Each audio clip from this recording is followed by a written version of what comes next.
13/4/2019 என்று என்னிடம் என் தேவராய கர்த்தர் கடவுளுடைய திருக்கத்திலிருந்து இப்ப நீங்கள் கேட்கலாம்.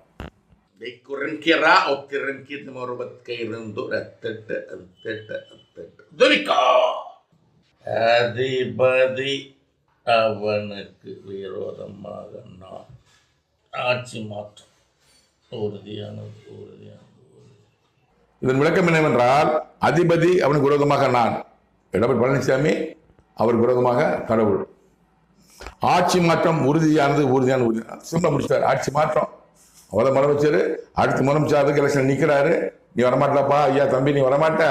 ஆட்சி மாற்றம் உறுதியான எப்ப சொல்றாரு? 2 வருஷத்துக்கு முன்னாடியே சொல்றாரு. அதன் திருக்க தரிசனம் கடவுளின் திருக்க தரிசனம். சில போதவர்கள் சொல்லுவாங்க, ஏசு சொன்னா கர்த்தர் சொன்னா அது நடக்கும், இது நடக்கும், அதில் ஆட்சி தொடருவா அப்படின்னு சொல்லுவாங்க. அதெல்லாம் கர்த்தர் கிடையாது. இதுதான் கடவுள் திருக்க தரிசனம். கடவுள்